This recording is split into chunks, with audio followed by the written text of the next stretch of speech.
मोहम्मद अली बहुत खुश और सुखी इंसान था। कपड़े की फैक्ट्री थी उसकी, उनका खुद का घर था, मकान था, दुकान था, बंगलो था, लग्जरी जिंदगी जी रहे थे, कार थी, ऐशो आराम से चल रहा था।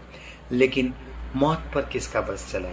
जब उसका अंत समय नजदीक आया तो उसने सोचा कि बेटे के नाम सारी वसीयत लिख जाए, लेकिन साथ में उसने एक खत भी लिखा और उसने कहा कि मेरी आखिरी ख्वाहिश पूरी करना और उसके बाद में ये खत पढ़ना। और मेरी आखिरी ख्वाहिश क्या है कि मेरे जो पुराने फटे हुए मोजे पड़े वो मुझे मरने के टाइम पहना देना।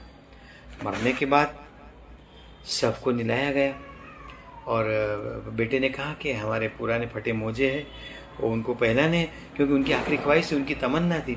लेकिन धर्मगुरुओं ने कहा कि बेटे ऐसा नहीं कर सकते, शव के ऊपर केवल कफन के अलावा कुछ नहीं पहनाया जा सकता। बहुत जीत की, लेकिन अलेमाओं और मौलवियों को भी इकट्ठा किया गया, लेकिन उनके बेटे का कुछ नहीं चला और उनको कुछ नहीं पहनाया गया। और उसके बाद में हार के आखिरी में बेटे ने खत पढ़ने लगा। तो बेटे ने पढ़ा तो पिताजी ने लिखा था, मेरे बेटे, मैंने जिंदगी भर दौलत जमा की, फैक्ट्री बनाई, बड़ी हवेली बनाई, समाज में अपनी इज्जत बनाई, अपनी पहचान बनाई, लेकिन इसके बावजूद भी मैं आज एक फटा हुआ मोजा भी साथ नहीं ले जा रहा हूं। मैंने सब प्रॉपर्टी, दुकान, मकान, फैक्ट्री तुम्हारे नाम कर दिया है। एक बात का ध्यान रखना, एक दिन मौत तुमको भी आएगी, तुम भी कुछ साथ नहीं लेके जाओगे। अपने कर्मों के अलावा और कुछ लेके नहीं जाओगे तो अपने कर्मों ऊंचे रखना। दौलत को नेक काम में और जरूरतमंद और गरीबों के लिए खर्च करना। बस यही तुम्हारे पिता की वसीयत और नसीहत भी है। बेटा रो पड़ा, उसकी आंखों में पानी आ गए। और सच ही तो है, चाहे लाख पैसे इकट्ठा कर लो, हम अपने कर्मों के सिवाय इस दुनिया से कुछ नहीं ले जा सकते।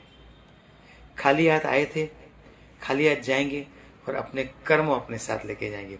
एक बार जब हम समझ जाते कि हमारी इच्छाओं और विचारों का इस दुनिया में एक भ्रम के अलावा और कुछ नहीं है, तब हम बादशाह की तरह जीने लगते हैं। केवल मनुष्य होना ही काफी नहीं है, जागरूक होना भी जरूरी है। और यह समझ कैसे आएगी? जब तक हम ध्यान नहीं करेंगे और उसे महसूस नहीं करेंगे। ध्यान ही आत्मबोध का एकमात्र तरीका है। ध्यान करें, अपने आप को पहचाने, खुश रहे, तंदुरुस्त रहे, be happy and healthy always.